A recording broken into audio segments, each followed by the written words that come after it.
अस्सलाम वालेकुम रहमतुल्लाह।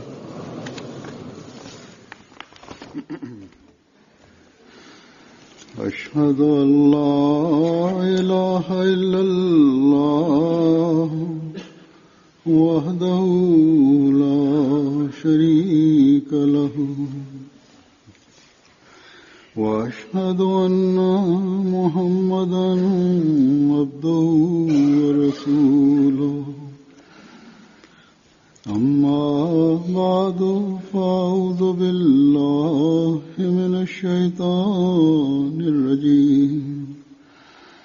बिस्मिल्लाहिर रहमानिर रहीम। अल्हम्दुलिल्लाहि रब्बिल आलमीन अर्रहमानिर रहीम मालिकि यौमिद्दीन। इय्याका नअबुदु व इय्याका नस्तईन। इहदिनस सिरातल मुस्तकीम सिरातल लज़ीना अनअमता अलैहिम गैरिल मग़्दूबि अलैहिम वलद्दाल्लीन।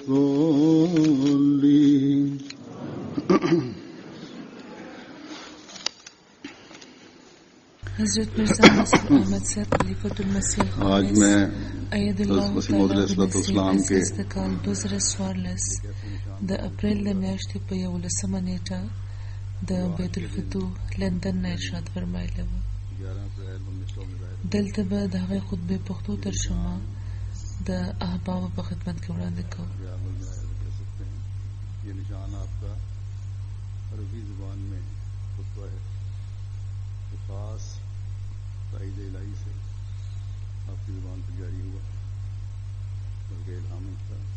ये एक ऐसा निशान था जो इल्हामी था, इसलिए इसका नाम खुतबा इल्हामिया रखा गया। इस इल्हामी खुतबे और इस इल्हामी कैफियत को 200 के करीब लोगों ने सुना और देखा। मुझे भी किसी ने इस पर तवज्जो दिलाई कि आज के दिन की मुनासबत से, जबकि आज जुमा भी है, हज़रत मसीह मौद अलैहिस्सलाम के इस अज़ीम शान निशान को बयान करूं, क्योंकि ऐसे अहमदी भी हैं जो शायद खुतबा इल्हामिया का नाम तो जानते हों, जो किताबी सूरत में शाया है, लेकिन इसकी तारीख और पस मंजर نن به زه د حضرت مسیح موعود علیه السلام د یو داسې نشان ذکر کوم چې په کال 1900 کې هم په نننۍ ورځ یعنی په 11 اپریل ظاهر شوی و. دا نشان د عربی ژبې یوه خطبه ده چې خاص د خدای پاک په تایید د حضرت مسیح موعود علیه السلام په خوله جاری شوی و، بلکې الهام و. دا یو داسې نشان و چې الهامي و، نو ځکه د دې نامه هم خطبه الهامیه ایښودل شوې وه. دا الهامي خطبه او هغه الهامي کیفیت هغه وخت تقریبا 200 کسانو لیدلی او اورېدلی و. زما پام هم چا دې طرف ته ګرځولی دی چې د نننۍ ورځې په مناسبت چې نن جمعه ده، نو د حضرت مسیح موعود علیه السلام د هغه عظیم الشان نشان بیان وکم، ځکه چې داسې احمدیان هم شته چې د خطبه الهامیه نوم خو به اورېدلی وي چې د کتاب په شکل کې چاپ ده، خو د دې د تاریخ او د پس منظر او د مضمون علم نه لري. او په دې خبره خو زه ډېر حیران شوم چې ځینې داسې احمدیان هم شته چې اړو خبر نه دي چې خطبه الهامیه څه څیز دی. هر احمدي له پکار ده چې یاد دې ساتي چې دا کم نشانونه چې خدای پاک د حضرت مسیح موعود علیه السلام تایید لپاره ښکاره کړي دي، هغه داسې دي چې زموږ ایمانونه به مضبوطېږي او د احمدیت د مخالفانو خولې بندولو لپاره موږ ته مواد هم ترلاسه کېږي. د مسیح موعود علیه السلام د صداقت دلیلونه موږ ته ترلاسه کېږي او په خاص ډول دا د خطبه الهامیه غونډه چې کوم نشانونه دي نو دا خو یو عظیم الشان نشان دی. د لویو عالمانو خولې په دې بندې شوې دي. بهرحال لکه څنګه چې ما وویل چې مختصر تاریخ او پس منظر به د دې بیانوم او دا هم چې د هغه وخت په خپلو ساسر کړی وو د کم کیفیت نه وتر شوی وو او بیا پردي دې باره کې سوی همدغه شان د هغې خطبې یو څو کرښې یا ځینې وړوکي اقتباسات به وړاندې کوم. د دې خطبې حقیقت او عظمت هم د دې په لوستو معلومېدی شي خو کومه یو څو کرښې به چې زه وړاندې کوم چې کوم ما دلته اورولو لپاره راخستې دي د هغوی نه هم د دې عظمت او د حضرت مسیح موعود علیه السلام د مقام او د مرتبه اظهار کیږي. تذکیره کې خطبه الهامیه شاید چې دې لپاره نه ده شامله چې دا د کتاب په شکل کې بیا له چاپ ده خو بهرحال زما دې باره کې ځینې تحفظات دي نو ځکه چې آینده کله چې تذکره چاپ کیږي نو متعلقه ادارې د مانه تپوس وکړي یعنی بل چې کم ایډیشن چاپ کیږي یا ترجمه چې کله چاپ کیږي په البدر او په الحکم کې یا جماعتي روایتونو کې د دې خطبې پس منظر داسې بیانېږي چې په یوم العرفات یعنی د لوی اختر نه یو ورځ مخکې سحر وختي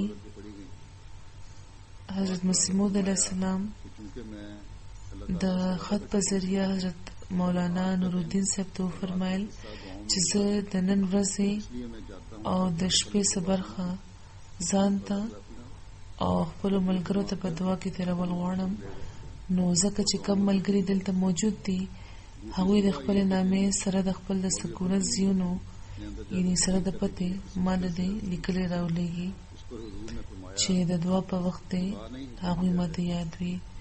د دې حکم د تعمیل په طور د احبابو یو فهرست جوړ شو او د حضرت صاحب په خدمت کې واستولی شو. وروسته بیا نور ملګري هم راغلل او هغوی هم د حضرت مسیح موعود علیه السلام زیارت او دعا لپاره ناکلاري ظاهروله او هغوی ته خطونه لیږل شروع کړل. نو حضرت صاحب بیا پیغام راواستولو چې اوس دې نه پس د ما ته سوقت نه راستئ ځکه چې په دې سخت حرج کېږي. د ماښام او د ماسخوتن لمونځ لپاره حضرت صاحب بهر راغلل او دا لمونځونه په جمع وشو. لمونځ نه پس هغوی وفرمایل چې ما چونکې خدای پاک سره لوز کړی دی چې نن ورځ او شپه به په دعاګانو کې تېروم نو ځکه زه ځم چې چېرته د وعدې خلاف ورزي ونه شي. حضور دا وفرمایل او تشریف یې یوړه او په دعا کې مشغول شول. بل سهار د اختر ورځ وه نو مولوي عبدالکریم صاحب دننه لاړل او د تقریر لپاره حضرت صاحب ته خصوصي خواست وکړو. نو هغوی وفرمایل چې خدای پاک راله هم عمده حکم را کړی دی او بیا هغوی دا مو فرمایل چې د شپې راته الهام شوی و چې مجمع کې یو څو فقرې په عربی کې ووایه. زما خیال و چې څه بله مجمع به وي خو کیدی شي چې همدا مجمع ده یعنی د اختر. بیا په ریپورټونو کې دا هم شته چې کله حضرت مسیح موعود علیه السلام خطبه ویلو لپاره تیار شول نو حضرت مولوي عبدالکریم صاحب او حضرت مولوي نورالدین صاحب له حکم ورکو چې هغوی دې ورسره جوخت کینی او دا خطبه دې ولیکي. چې هغوی دواړه مولوي صاحبان تیار شول نو حضرت مسیح موعود علیه السلام د یا عبادالله لفظ سره عربي خطبه شروع کا. د خطبه دوران هغوی دام فرمایلی وو چې اوس د خطبه لیکي نه د لفظونه روان دي، یعنی سره سره لیکي که په سټکی پوه نشي نو اوس ته پوسو کوي. حضرت مسیح موعود علیه السلام چې کله خطبه ختمه کا او هغوی کېناسته نو د اکثرو ملګرو په خواست مولانا عبدالکریم صاحب د دې خطبه ترجمه اورولو لپاره ودرېده. خو دې نه مخکې چې هغوی ترجمه اورولې وې، حضرت مسیح موعود علیه السلام وفرمیل چې پرون د عرفات په ورځ او د اختر په شپې چې کومې دعاګانې ما کړې وې، دا خطبه د هغوی د قبولیت لپاره د یو نشان په تور وه. دا چې کما دا د عربی خطبه ارتجالاً ولوسته نو هغه ټولې دعاګانې به قبولې ګڼلې کېږي. الحمدلله چې هغه ټولې دعاګانې هم د خدای پاک د وعدې مطابق قبول شوې. هغوی چې دا وفرمایل نو بیا د خطبې اردو ترجمه شروع شوه. لا حضرت مولانا عبدالکریم صاحب خطبه اوروله چې حضرت مسیح موعود علیه السلام د جوش د شدت له لاسه شکر لپاره په سجده کې پریوتل. حضور سره ټولو حاضرینو هم د شکر سجده وکړه. حضور چې له سجدې نه سر پورته کو نو یې فرمایل چې اوس ما ولیده چې په سرو ټکو کې لیکل شوي دي چې مبارک، نو دا لکه چې د قبولیت نشان دی. دا ریپورت په الحکم کې چاپ شوی دی چې په ملفوظاتو کې هم لیکل شوی دی. حضرت مسیح موعود علیه السلام په خپل کتاب نزول المسیح کې فرمایي د لوی اختر په ورځ سحر ما د الهام وشو چې عربی کې څه خبرې وکړه، نو ما خپل ګڼ شمېر ملګري د دې نه خبر کړل او دې نه مخکې ما چې په عربی کې تقریر نه و کړی، خو هغه ورځ چې زه د اختر خطبه په عربی کې ویلو لپاره ودرېدم نو خدای پاک یو بلیغ فصیح او د معنو نه ډک عربي کلام زما په خوله جاری کو چې په خطبه الهامیه کې لیکل شوی دی. دا یو اوږد تقریر و چې ما هماغه ساعت په ولاړه او زباني او فلبدي کړی و او خدای پاک په خپل الهام کې د دې نامه نشانه یې ده، ځکه چې هغه زباني تقریر محض د خدای پاک په خدایي طاقت زور کې راغلی و او زه نشم منلی چې څوک فصیح او د علم خاوند او د عربی ژبې ادیب هم داسې تقریر په زباني طور کولو لپاره ودرېدی شي. دا یو داسې تقریر دی چې دا وخت تقریبا 1.5 ګواهان به موجود وي. بیا په حقیقت الوحی کې هغوی لږ په تفصیل فرمایي په 11 اپریل کال 1900 د اختر په ورځ سهار ما د الهام وشو چې نن عربی کې تقریر وکړه. تاله قوت ورکړی شو او دا الهام هم ورسره وشو چې کلام افصحت من لدن رب کریم، یعنی دی کلام ته د خدای پاک له طرفه فصاحت بخښل شوی دی. دا الهام ما سات خپل رور مولوی عبدالکریم صاحب، مرحوم مولوی نور الدین صاحب، شیخ رحمت الله صاحب، مفتی محمد صادق صاحب، مولوی محمد علی صاحب M.A، ماسٹر عبدالرحمن صاحب، ماسٹر شیر علی صاحب B.A او حافظ عبدالعلی صاحب سره سره نور ډیرو ملګرو ته هم واورول شو. بیا د اختر مونځ نه پس د اختر خطبه په عربی کې ورکولو لپاره ودرېدم او خدای پاک خبر دی چې مالا د غیب نه یو قوت راکړی شو او یو داسې فصیح عربي تقریر زما په ژبه روان شو چې زما د طاقت نه بیخي بهر و. زه دا سوچ نشم کولی چې یو داسې تقریر چې ضخامت په ګڼ شمېر جزونو خور وي په یو کاغذ باندې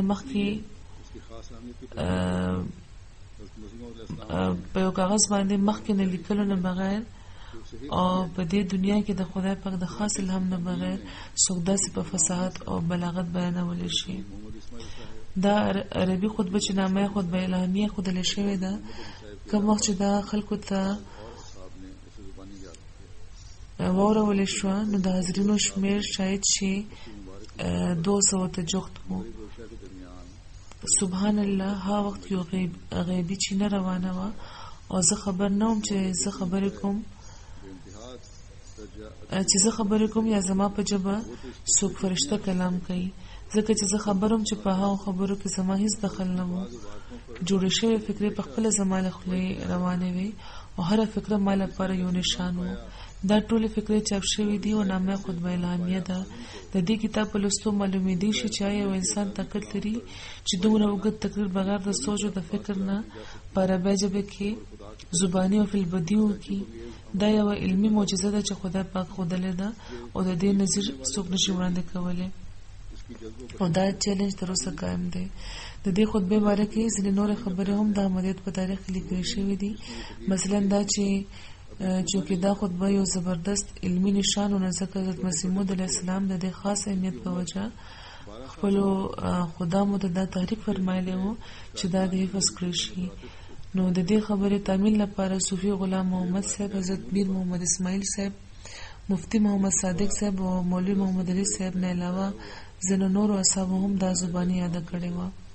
بلکې ذکر شویو ابابو کې وروستنو دوو خو د ماښام او د ماسخوتن ترمنځ وخت کې د مسجد مبارک په چت د حضرت مسیح موعود علیه السلام په محفل کې دا زباني اورولې وه. حضرت مولوی عبدالکریم صاحب چې د انتها درجې ادبي ذوق لري، هغوی خو په دې خطبې داسې مین وو چې اکثر به یې دا اوروله او د دې په ځینو عبارتونو خو به همیشه په هغوی د وجد کیفیت راتلو.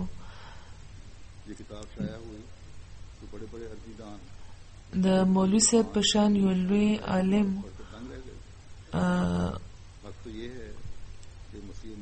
د خطبه الهامیه د اجازي کلام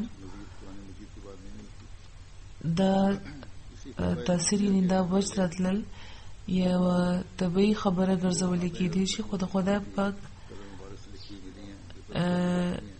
له طرفه یو حیرانونکی امر دا هم پیدا شو چې دا تقریر چې کومو ماشومانو اورېدلی وو هغوی هم د دې د جذب او د کشش نه خالي بیا نه وو. حضرت خلیفة المسیح ثاني بیانوي چې په کومه ورځ چې دا تقریر شوی وو هغه ورځ لا تېره نه وه چې واړه واړه ماشومان چې عمرونه یې لا د 12 کالو نه هم کم وو هغوی به د قادیان په لارو کوڅو کې به چې روان وو نو د دې خطبې فکرې به یې ویلې او دا یوه غیر معمولي خبره وه. دا خطبه د کال 1901 د اګست په میاشت کې چاپ شوې وه. حضور په ډېر اهتمام دا په کاتب لیکلې وه، په فارسي او په اردو ژبه کې ترجمه په خپله کړې وه او عرب هم ورباندې په خپله لګولی وو. اصل خطبه د کتاب په 28مه صفحه ختمه شي چې د کتاب په وړومبي باب کې لیکل شوی ده. دې نه مخکې برخه تر اخره پورې بیا عام تصنیف دی چې اضافه حضور وروسته په خپله فرمایلی وه. د دې پوره کتاب نوم خطبه الهامیه ښودلی شوی دی. بیا وړومبی برخه چې کومه ده هغه اصلي الهامي خطبه ده. دا کتاب چې چاپ شو نو د عربۍ ژبې لوی لوی ماهران د دې بې مثاله ژبې او عظیم الشان حقایق او معارف په لوستو حیران پاتې شول. رښتیا دا دی چې دا د مسیح محمدي یو داسې علمي نشان دی چې د قرآن شریف نه پس بل نظیر نه لري. د دې الهامي خطبې باره کې حضرت مسیح موعود علیه السلام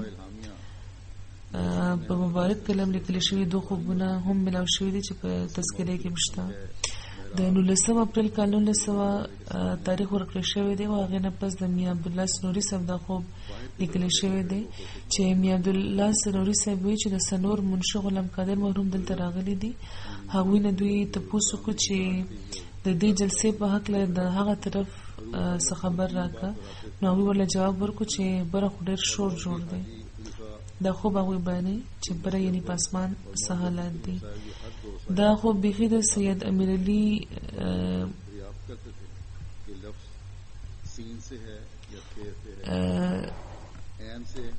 صاحب خوب سره مشابهت لري. هغوی لیدلي چې کوم وخت د اختر په ورځ عربي خطبه اورول کېده نو هغه وخت رسول الله صلی الله علیه وسلم، حضرت عیسی علیه السلام، حضرت موسی علیه السلام او حضرت خضر علیه السلام په جلسه کې موجود دي او د خطبه اوري. دا هغوی عین د خطبې دوران کې لیدلي وو، یعنې په کشف کې هم هغه ځای کې په ناسته هغوی دې نه خبر شوي وو. د ځینو صحابیانو تاثرات دي. حضرت حافظ عبدالعلي صاحب وی چې زه د خطبه الهامیه په وخت کې موجود وم. د حضور आवाज هغه وخت لکشن بدل شوی وو. د سیالکوټ اوسیدونکي یو سید ملهم یو سید صاحب چې الهام به ورته کېدو او بهرحال احمدي واوي نو چې هغوی ما سره ناست وو او هغوی راته ویل چې فرشتې هم دا خطبه اورېدو لپاره موجوده دي.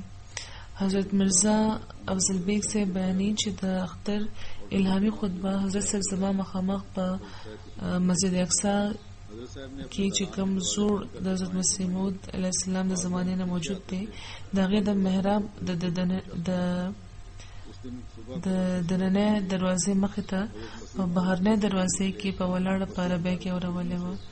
حضور هر لفظ 3 ځله فرمایلو او خلیفۃ المسیح اول او مولوي عبدالکریم سالکوټي صاحب دوړو کتابت کوله. ورسره به حضور نه پوښتنه کوله چې آیا دا لفظ سین سره د کسې سره عین سره د الف سره یعنی د لفظونو تپوس به کولو. نو مولوي صاحبانو خپل اصلاح لپاره هم داسې پوښتنه کولې او حضرت صاحب به تصحیح فرمایله. بیا چې خطبه ختمه شوه نو حضرت مسیح موعود علیه السلام مولوي عبدالکریم صاحب ته ویل چې هغوی د ترجمه وکړي او خلکو ته دې واورئ. نو هغې نه پس حضرت مولوي صاحب ترجمه واوروله او بیا هم په جومات کې د شکر سجده وکړل شوه. دا سجده یو مخکې بیان شوي روایت مطابق د اردو ترجمې ترمنځ شوې وه. حضرت مولانا شیر علي صاحب فرمایي چې د هغې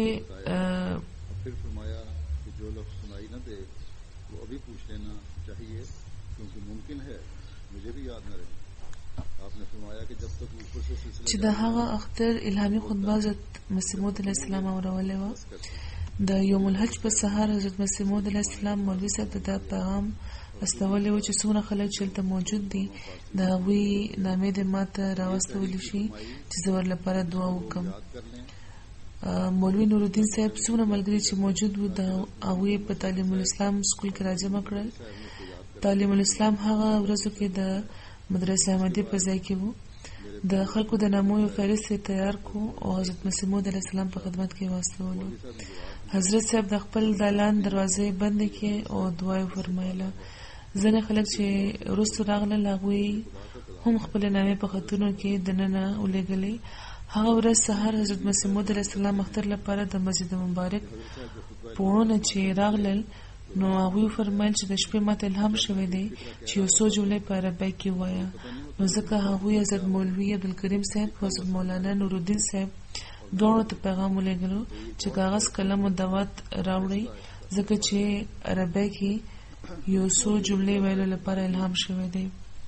مونځ مولوي عبدالکریم صاحب ورکړی و او هغې نه پس حضرت مسیح موعود علیه السلام په اردو کې خطبه ورکړه. غالبا کرسۍ باندې په ناسته. اردو خطبې نه پس هغوی عربۍ کې خطبه شروع کړه هم په ناسته. هغه وخت په هغوی یو خاص حالت تاری و. سترګې د هغوی بندې وې. په هره جمله کې به د هغوی اواز مخکې به تیز و بیا به ورو شو. مخامخ ګس طرف ته مولوي صاحبان ناست وو. خطبه یې لیکله. یو لفظ هغوی دواړو سم ونرېدو نو تپوس یې وکړو. حضرت مسیح موعود علیه السلام ورته هغه لفظ وښایلو او بیا وفرمیل چې په کوم لفظ چې پوه نه شئ هغه هم اوس تپوس وکړئ ځکه چې بیا ممکنه ده چې ما ته به په خپله یاد نه وي. هغوی وفرمیل چې تر څو چې د بره نه سلسله جاري وه نو ما هم خبره کولو چې کله چې سلسله ختمه شوه نو ما هم بس کړ. بیا حضرت مسیح موعود علیه السلام د دې خطبې د لیکلو خاص اهتمام کړی و او په خپله د دې په دوه ژبو کې یعنې په فارسي او په اردو کې ترجمه کړې وه. بیا هغوی دا تحریک هم فرمایلی و چې خلک د دا خطبه یاد کړي لکه څنګه چې قرآن شریف حفظ کېږي. نو حضرت مفتي محمد صادق صاحب او مولوي محمد علي صاحب دا یاده کړې وه او په مسجد مبارک کې باقاعده حضرت مسیح موعود علیه السلام ته هغوی اورولې وه. دې نه پس زما رور حافظ عبدالحی صاحب د حضرت مولوي صاحب نه د دې باره کې پوښتنه وکړه. مولوي صاحب ورته وفرمیل چې موږ خبر یو چې دا د حضرت صاحب د طاقت نه بالا خبره وه. د دوی د دې جواب مطلب دا و چې دا د خدای پاک کلام و د حضرت صاحب نه. حضرت میاں امیرالدین صاحب بیانوي چې حضرت صاحب چې کله خطبه الهامیې نه پس روان شو نو لاره کې هغوی وفرمیل چې کله به چې ما یو فقره وویله نو زه به خبر نه وم چې بله فقره به څه وي. نو هغه به لیکلې شوې زما مخې ته راغله او ما به بیا وویله. حضور ډېر په ورو ورو په کلاره کلاره هغه خطبه اورولې وه. حضرت مولوی عبدالله صاحب بټالوي لیکي چې د عربو نه سید عبدالحی صاحب راغلی وو. هغوی تر ډېرو ورځو پورې د تحقیق په غرض په قادیان کې پاتې وو. وروسته بیا هغوی د حضرت مسیح موعود علیه السلام بیعت کړی وو. هغوی خاکسار ته د خپل د بیعت حل داسې بیان کړی وو چې ویلې چې ما چې کله د حضرت مسیح موعود علیه السلام فصیح او بلیغ کتابونه ولوستل نو زه د زړه نه د دې خبرې قایل شوی وم چې داسې کلام څوک د خدای پاک د خاص تایید نه بغیر نشي لیکلی. خو ما په دې یقین نه کولو چې دا کتابونه حضرت مسیح موعود علیه السلام پخپله لیکلي دي. حضرت مولوي نورالدین صاحب او نورو عالمانو به مله دلیلونه راکول چې زه په دې یقین وکم، خو هغه شک مې نه ختمېدو او ما په مختلفو طریقو د دې خبرې ثبوتونه راغونډول شروع کړ چې آیا دا واقعي د حضرت مسیح موعود علیه السلام خپل کلام دی او د بل چا امداد پکې شامل نه دی. نو وی چې ما په عربی کې ځینې خطونه حضرت مسیح موعود علیه السلام ته ولیکل او جواب به هم ما په عربی کې د هغوی نه اخیستو. بیا به ما د هغې عبارت په غور لوستو او د حضرت مسیح موعود علیه السلام کتابونو سره به مې د هغې موازنه کوله چې دا دواړه کلامونه یو شان دي او که نه، خو بیا به ما ته څه فرق په هغوی کې ښکارېدو. نو د دې جواب به ما له دا راکړې کېدو چې حضرت مسیح موعود علیه السلام د خدای پاک نبي دی او کم کلام چې د هغوی د خطونو په شکل کې دی هغې کې یو معجزانه رنګ او خاص د خدای تایید نه وي. خو عربي کتابونه چې حضرت مسیح موعود علیه السلام د تحدي په طور د خدای پاک د منشا مطابق او د هغه خاص تایید لپاره لیکلي دي، نو ځکه د هغوی رنګ جدا دی او په کار هم ده چې همداسې وي دینو په عام لیاقت او د خدای پاک خاص تایید کې به بیا هیڅ فرق نه وي. نو چې بهرحال زه د دې خبرې تحقیق لپاره قادیان کې پاتې وم چې زه هم د خدای پاک د تایید داسې نظارې په خپلو سترګو وګورم. نو بیا د خطبه الهامیه د نزول وخت راغلو او ما په خپلو سترګو د دې الهامي او د معجزانه کلام نزول ولیدو او په خپلو غوږونو مې واورېدو چې څنګه د بل چا د امداد نه بغیر هغه انسان لکه د رڼا ورځ د ټولو خلکو مخامخ داسې فصیح او بلیغ کلام اورولو. نو دا خطبه اورېدو نه پس ما سره د شرع صدر بیعت وکړو. یو ملګري مکرم حاجي عبدالکریم صاحب د فوج نوکرۍ په سلسله کې مصر ته لاړل. شاید چې د کال 1940 نه لږ مخکې څه وخت دا خبره ده. هلته ما هغوی د تبلیغ کار جاري وساتلو. یو ملګري علي حسن صاحب احمدي شول. حاجي صاحب هغوی د ځان سره کړل او مختلف مصري ملګرو له بدلل او تبلیغ به ورته کولو. په هغوی کې یو ملګري د تار په محکمې کې نوکري کوله. تر ډېرو ورځو پورې هغې سره د خیالاتو تبادله روانه وه. هغوی په نورو ټولو مسلو کې موږ سره متفق شول، خو د امتي نبي دلیل به هغوی نه منلو. یعنې دا خبره منلو له هغوی تیار نه وو چې مسیح اسلام د 14مې پیړۍ امتي نبي دی. هغوی هغه کلک له الخطبة الالهامیه ورکه او بیا تر ډېرو ورځو پورې هغوی سره رابطه ونه کړه. یو ورځ د ملګري خط راغو چې پکې حاجي صاحب له د روټۍ بلنه هغوی ورکړې وه. هلته چې هغوی لاړل نو هغه ورته وویل چې تاسو زما د بیعت خط ولیږئ. حاجي صاحب ته پوښتنه وکړه چې آیا د ختم نبوت مسله تاسو ته واضح شوه؟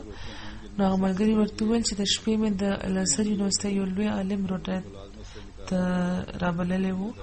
هغه ته مې وویل چې ځینې هندوستانیانو ما ته تبلیغ کړی دی او هغوی دا وایي چې حضرت عیسی علیه السلام وفات شوی دی او راتلونکي مسیح باره کې دا لیکلي چې هغه به هم د امت محمدیه یو فرد وي چې د مسیح او د مهدي په طور به راځي او د دې منصب دا وخت حضرت مرزا غلام محمد قادیاني صاحب لري. زه د هغوی ټولو دلیلونو سره اتفاق لرم، خو هغوی چې دا وایي چې حضرت مرزا صاحب امتي نبي دي نو دا هغه خبره ده چې منلو له زه تیار نه یم. خو تاسو د دین عالم یې، نو ما لږ خبر کړئ چې آیا زما موقف سم دی او که نه. د الازهر هغه عالم ورله جواب ورکړو چې ما د حضرت مرزا صاحب لټرچر لوستی دی او ځینې احمدیانو سره هم زه ملاو شوی یم. د کم قسم نبوت دعوه چې حضرت مرزا غلام محمد قادیاني کړې ده نو که هغه شان 1000 نبیان هم راشي نو ختم نبوت په ماتېږي نه. یعنی دا ومنله دی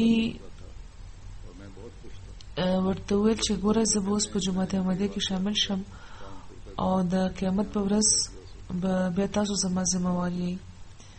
هغه ازهري عالم ولا جواب ورکو چې زما جواب صرف د دې لپاره دی که د خلکو په مخ کې تپوس وکړو نو هلته به زما جواب همدا وي چې امتي نبي نشي راتلی او که تاسو په جماعت احمدیه کې شاملېدل غواړئ نو زما په ذمہواره شامل شئ تر څو چې زما تعلق دی نو ما لپاره ځینې بندشونه دي او ټوله لویه مسله راته دا ده چې که زه احمدي شم نو ما به د نوکرۍ نه دې وباسي. هغه مصري ملګري دا ویل چې ما چې د ازهري عالم دا خبره واورېده نو فوراً مې په جماعت کې د شاملېدو په ښه اراده وکړه او خطبه الهامیه مې لوستل شروع کړه او ختمه مې کړه او بیا ویده شوم. د شپې مې په خوب کې ولیدل چې حضرت سیدنا احمد علیه السلام سره د یو لوی جومات چېرته روان دي. ما ترې پوښتنه وکړه چې حضور دا خلک څوک دي تاسو دوی چېرته بوځئ لګیایي. هغوی وفرمیل چې دا هغه ولیان دي چې ما نه مخکې په امت کې تېر شوي دي او زه دوی د رسول الله صلی الله علیه و آله وسلم دربار ته د زیارت لپاره بوځم.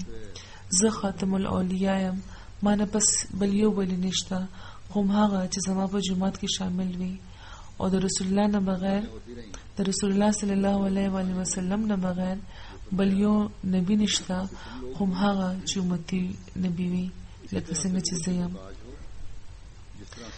نو دوی چې د خوب را پاسېدم نو ما لپاره د ختم نبوت مسله حل شوې وه او زه ډېر خوشحاله وم.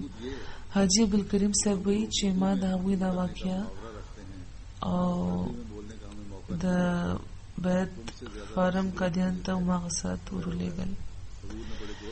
یو بل ډېر لوی عالم و شیخ عبدالقادر المغربي د حضرت سید ولی الله شاه صاحب د علمي ادبي او د دیني مزاج په وجه هغوی سره د دوی ډېره ژوره ملګرتیا وه.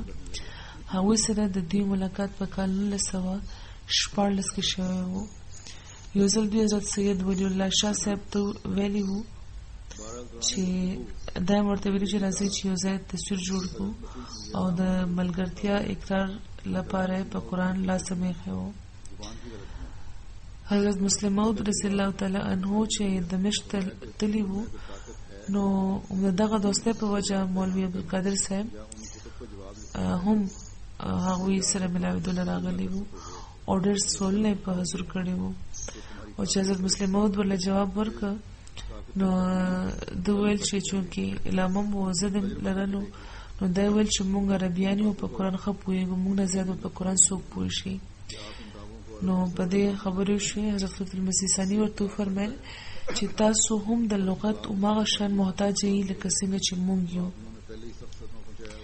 خو خدای پاک قرآن مونږ ته ښودلی دی او زمونږ ژبه سره د دې چې مونږ اردو وایو او د عربی ویلو موقع مونږ ته نه ترلاسه کېږي تاسو نه زیاته فصیحه او بلیغه ده وغیره وغیره.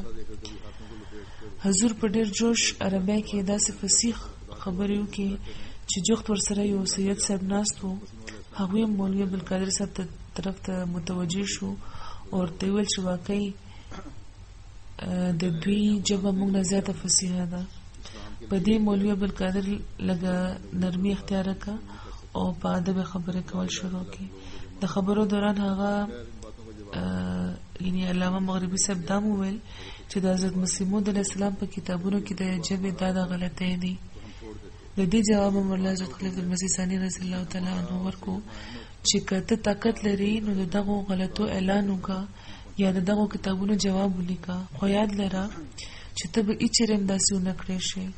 که قلم دې اوچت کو نو ستا د قلم طاقت به ختم کړی شي. تجربه وکړه. نو په دې خبرو بیا هغه مینه دې شروع کړه چې تاسو خپلې دا دعوې په عرب او په مصر او په سوریه کې مه خوروئ. په دې اختلاف زیاتېږي او اختلاف دا وخت زموږ لپاره سخت نقصان ورکوونکی دی.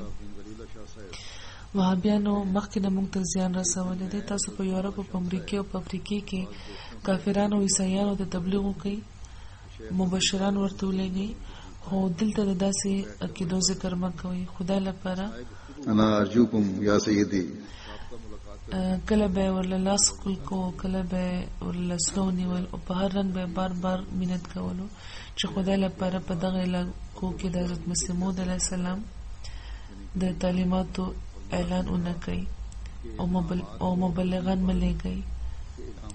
او بیا دا مې ویل چې موږ خبر یو چې هغه یعنې مسیح اسلام یو ښه سړی و، اسلام لپاره هغوی غرض لرلو، خو د هغوی نبوت او رسالت موږ نشو منلی، صرف په لا اله الا الله خلک را جمع کوي. خیر د دغو خبرو جواب هم حضرت خلیفة المسیح ثاني په ډېر پرشوکته لفظونو کې هغوی له ورکړو چې که دا منصوبه زمونږ وي نو موږ به دا پرېښې وه، خو دا د خدای پاک حکم دی او په دې کې زمونږ یا د حضرت احمد علیه السلام هیڅ دخل نشته.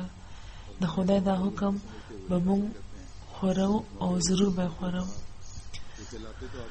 د دغه مغربي صاحب واقع به مخکې روانه ده چې کله چې حضرت مسیح موعود رضی الله تعالی عنه حضرت مولانا جلال الدین شمس صاحب سوریه ته ولیکل، نو د هغه زمانې یوه واقعه حضرت سید زین العابدین ولی الله شاه صاحب بیانوي چې یوه ورځ ما او حضرت مولانا شمس صاحب ځینو ملګرو سره د احمدیت باره کې خبرې کولې چې شیخ عبدالقادر المغربي صاحب مرحوم تشریف راوړو او کېناسته او زموږ خبرې اورېدل شروع کړې. د خبرو دوران هغوی حضرت خلیفة المسیح ثاني سره د خپل د ملاقات ذکر په استخفاف یعنې د حقارت په نظر شروع کو او کومه مشوره چې هغوی حضور له ورکړې وه یو ځل بیا یې هم د هغې ذکر وکړو، یعنې دا چې دلته تبلیغ مه کوئ او په ټوکو کې دا یې وویل چې د عربي الهاماتو ژبه سمه نه ده.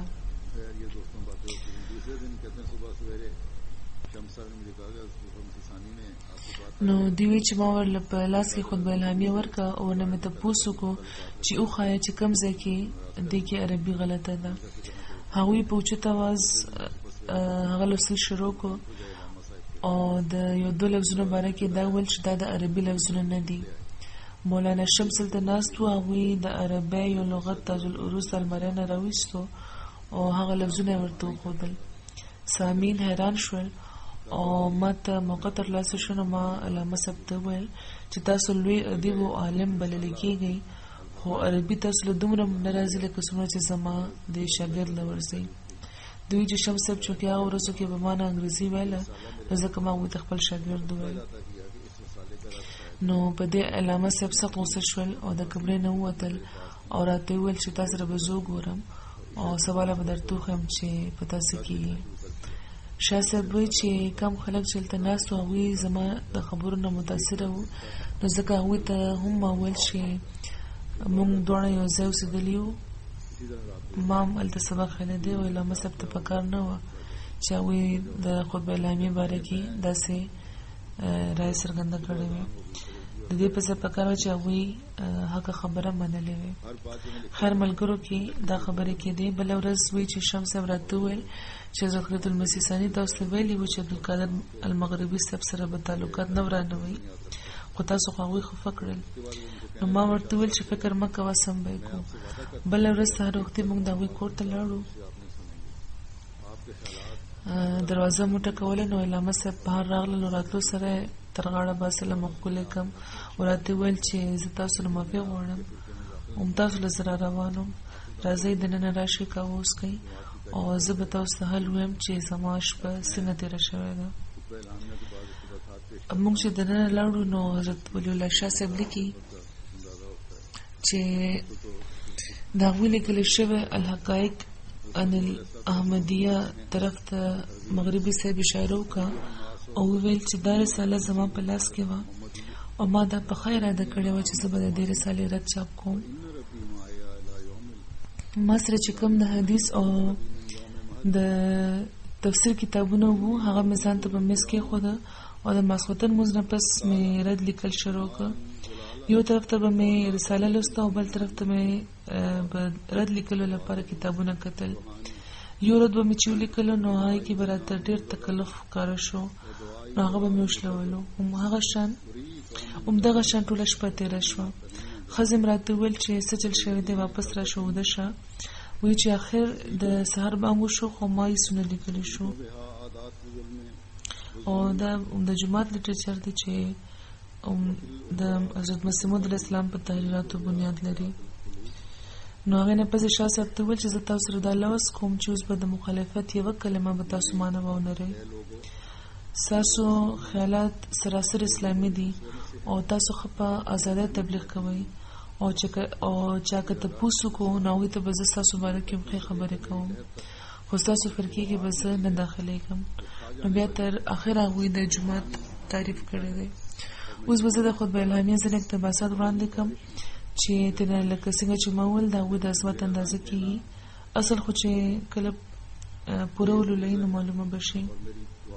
حضرت مسیح موعود علیه السلام فرمایي په عربی کې چې ایها الناس انی انا المسیح المحمدی و انی انا احمد المهدی و ان ربی معي الى یوم لهدی من یوم مهدی و انی اوتیت زراما اکالا و مان زلالا و انا کوكب یمانی و وابل روحانی إذائی سنان مزرب و دعائی دواء مجرب اری قوما جلالا و قوما آخرین جمالا و بیدی حربت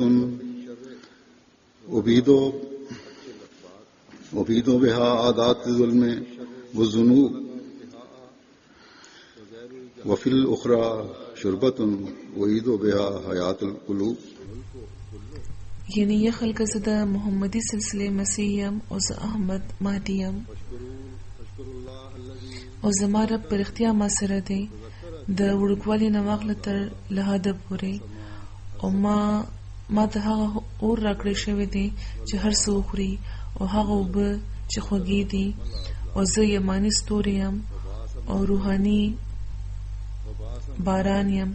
زما رنز ورکول لکه د یوې تیز نیزې په شان وي او زما دعا لکه مجرب دارو دي.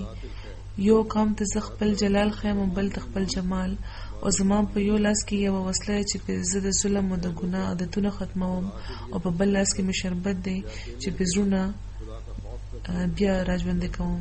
بیا وی فرمایي ایها الناس قوموا لله ذرافات وفرادا فرادا ثم اتقوا الله وفكروا كالذي ما بخل وما عاد أليس هذا الوقت وقت رحم الله على العباد ووقت دفع الشر وتدارك عطش الأكباد أليس سيل الشر قد بلغ انتهاء وزيل الجهل طول جاء وفسد الملك كله وشکر ابلیس و جہلا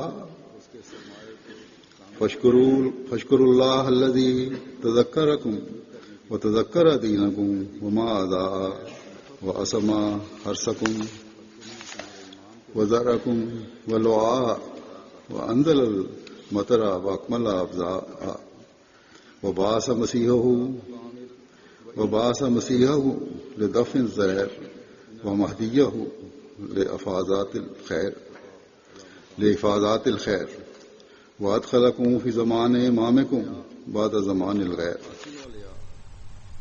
چې یا خلکه تاسو ټول یو ځای یا یوازې خدای نه ویریږئ او د هغه تن په شانې سوچ کوئ چې نه بخل کوي او نه دشمني. آیا د هغه زمانه نه ده چې خدای په خپلو بندګانو رحم وکړي او دا هغه زمانه نه ده چې بدی ختم شي او د زړونو د تندې علاج لپاره باران دی ورول شي؟ آیا د بدای سیلاب خپل انتها ته نه دی رسیدلی او د جهالت لمن خپلې کنارې خورې کړې نه دي او ملک فاسد شو او شیطان د جاهلانو شکر وکړو؟ نو تاسو د خدای شکر وکړئ چې هغه تاسو یاد وساتي نو تاسو د خدای پاک شکر وکړئ چې هغه تاسو یاد وساتلی او تاسو دنیا یاد وساتلو او تاسو چې څه کړلی دي هغه د آفتونو نه بچ کړه او باران یې راورولو او تاسو سرمایه کامله کړه او خدای پاک مسیح د ضرر لرې کولو لپاره او خپل مهدي له د نفع او خیر رسول لپاره را لېږلي دي او تاسو د پردو نه پس د خپل امام زمانه کې داخل کړئ. بیا وی فرمایي چې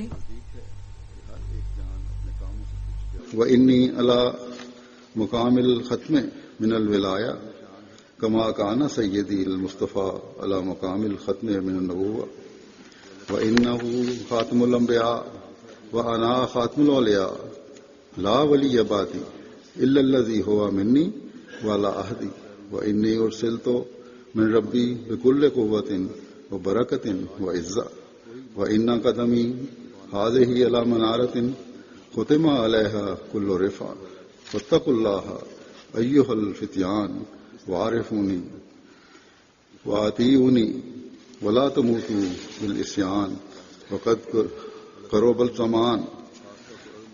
قرب الزمان وهان أن تسأل كل نفس وتدان. زه د ولایت د سلسله خاتم یم لکه څنګه چې زموږ رسول الله صلی الله علیه و وسلم د نبوت د سلسله خاتم دی او هغوی خاتم الانبیاء او زه خاتم الاولیاء یم. ما نه پس بل یو ولی نشته خو بغیر له هغه چې ما سره وي او ما سره چې کوم لوس کړی دی په هغې قایم وي او زه د خپل د رب له طرفه په پوره قوت او په برکت او په عزت را لېږلی شوی یم او زما دا قدم په یو داسې میناره دی چې هره بلندي پې ختمه شوې ده. نو یې شازلمو د خدای نه ویریږئ، ما وپېژنئ او نافرماني مه کوئ او د نافرمانۍ په حال کې مه مرئ. او هغه زمانه او هغه وخت جوخ دی چې هر یو تن به د خپلو کارونو باره کې وپوښتلی شي او بدل به ورله ورکړی شي. نو دا هغه عظیمشان نشان دی، هغه عظیمشان الفاظ دی، هغه دعوت دی چې د خدای پاک په حکم حضرت مسیح موعود علیه السلام خلکو له ورکړی و، د خدای پاک په الهام هغوی خلکو له ورکړی و. دا نشان لکه څنګه چې ما ویلي وو په 11 اپریل کال 1900 کې ځای شوی و او تر ننه دا نشان ځلیږي لګیا دی. او یو د ژبې ماهر لوی نه لوی ادیب یا عالم که هغه د عرب اوسېدونکي هم وي د دې مقابله نشي کولی. دا مقابله کېدی هم څنګه شي ځکه چې دا خو د خدای پاک کلام و چې د هغوی په خوله جاري شوی و. خدای پاک د دنیا له په خاص طور د عرب مسلمانانو له عقل او جرأت ورکړي چې هغوی د خدای پاک له طرفه رالیږلی شوي پیغام پوه شي او یو ځل بیا امت مسلمه نه امت واحده جوړولو لپاره د رسول الله صلی الله علیه و وسلم د دغه ریښتوني غلام مددګاران شي. خدای پاک دې موږ له هم د خپلو ذمهوارو د پوره کولو توفیق عطا کړي. د جمعې لمونځ نه پس 2 جنازې به هم کوو. په دوی کې یوه جنازه د شیخ پورې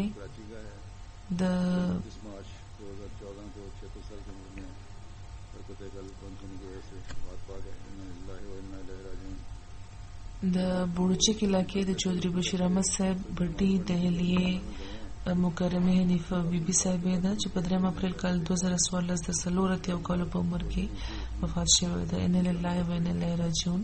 دوی په کال 1953 کې د یو خوب په بنیاد بیعت کړی و او په جماعت احمدیه کې د شمولیت سعادت دوی ترلاسه کړی و. د ربوع جلسې سالانه کې چې دوی خالد المسیح ثاني ولیدو نو ویلي و چې دا هغه زبرګ دی چې په خوب کې دوی نه بیعت اخیستی و. خپل وروڼو خویندو کې یوازې احمدي وه. 15 وخته به یې لمونځ کولو، تهجد ګزاره او دعاګو ښځه وه. غریب پروره، د زړه نیکه وه او ډېر اخلاص یې لرلو. جماعت سره د اخلاص او د وفا تعلق و.